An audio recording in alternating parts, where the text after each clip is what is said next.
በስመ አብ ወወልድ ወመንፈስ ቅዱስ አሐዱ አምላክ አሜን። ከአብጽሕና አብጽሕኩም ነዴና ቅድስት ድንግል ማርያም ወላዲተ አምላክ ኪዳነ ምሕረት ወርሓዊ መታሰብያ በዓላ ከአብጽሕኩም ናወልኩ ናይ ድና ቅድስት ኪዳነ ምሕረት ካበይ ኮነለይ ትብል መዝሙር ሓቢርና ንዘምር።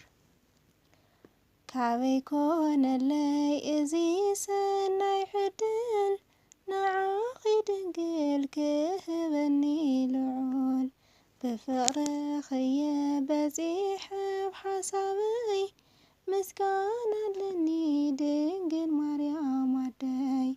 ካበይ ኮነለይ እዚ ሰናይ ዕድል ንዓኺ ድንግል ክህበኒ ልዑል ብፍቕርኽየ በፂሐ ብሓሳበይ ምስጋና ኣለኒ ድንግል ማርያም ኣደይ። ብልጽቲ ሕያው መዳርግቲ ኣልቦ ንዓሌት ናይ ሰብ እግዚኣብሔር ዝሃቦ ሓድጊ ናይ ድሕነት ካብ ሓጢኣት ዓበሳ ድንግል ማርያም እያ ዝበዝሐ መጎሳ።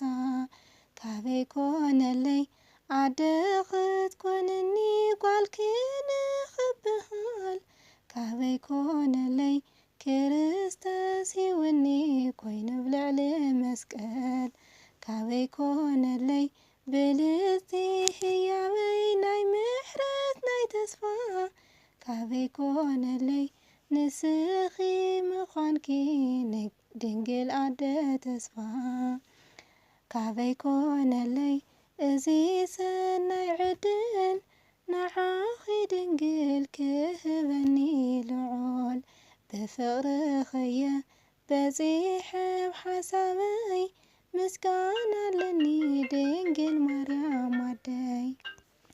መርሃዊት ሽግር ፍቕሪ ዝመትከላ ወትሪ ትግለጽ ንወዳ ኸቲላ ጸጋዊት ራህዋ ኣብ ጭንቀት መንከራ ድንግል ማርያም እያ እግዚኣብሔር ዘኽበራ።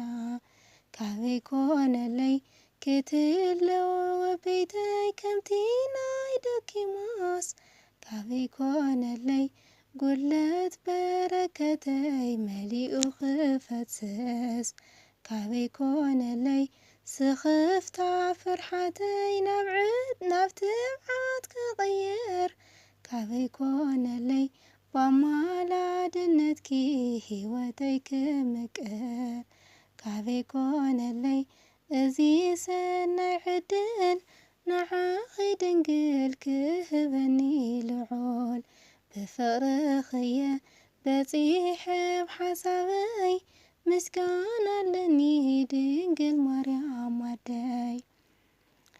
መርከበይ ኮይንኪ ኣብ ማዕበል መንከራ ናብ ወደብ ሓወት ተብጽሕ ጸዊራ ተማላድነትክስ ንትውሑት ዘብል ክብ ድንግል ማርያመይ ኣቕፂረኒ ምስ ሰብ ካበይ ኮነለይ ኪዳን ናይ ምሕረትኪ ኣብ ልዕለይ ክዓርፍ ካበይ ኮነለይ ጸር ሽግር መንከራይ ብኣኺ ክራገፍ ካበይ ኮነለይ ልማኖ ጸለትኪ ማልዳትኪ ምስኡ ካበይ ኮነለይ የዕርፈኒ ንዓይ ማዕበላት ተዲኡ ካበይ ኮነለይ እዚ ሰናይ ዕድል ንዓኺ ድንግል ክህበኒ ልዑል ብፍቕርኽየ በፂሐ ብሓሳበይ ምስጋና ኣለኒ ድንግል ማርያም ኣደይ። መቐረት ናይተይ ከመዓር ወለላ ሽምኪ ክጽውዕ ንነሰይ ባሂብላ ብልጽቲ ክብል ከም ኩሎም ፍጡራት ደሪኸንሎ ናይ ቃላትኪ ትንቢት ካበይ ኮነለይ ንበዝሒ ውዕለትኪ ምስጋና ክቓኒ ካበይ ኮነለይ መን ኮንየ ኣነ ጸጋ ዝሃብክኒ ካበይ ኮነለይ ክደግም ቃል መልኣክ ከም ኤልሳቤጥ ኮይነ ካበይ ኮነለይ ጸጋ ልዑል ኣምላክ خاباي مسسنا كابي كونلي أزي سناي عدل نعاقي دنقل كهبني دعول بفقر خيا بزيح بحسابي مسكانا لني دنقل مريم وداي كابي كونلي أزي سناي عدل نعاقي دنقل كهبني لعول بفقر خيا بزيح بحسابي مسكانا لني دنقل مريم وداي آمين سلا قدس مزمور قدس እግዚአብሔር አምላክና ሹም መስተኻበረ ይስተመስገን ይሁን ወስብሐት ለእግዚአብሔር ወለወላዲቱ ድንግል ወለመስቀለ ክቡር አሜን። ናይደና ቅድስት ድንግል ማርያም ወላዲተ አምላክ ጸሎታ አማላድነታ ምሕረት ፍቅር ወዳ እስኩለና ህዝበ ክርስቲያን ይሁን አሜን።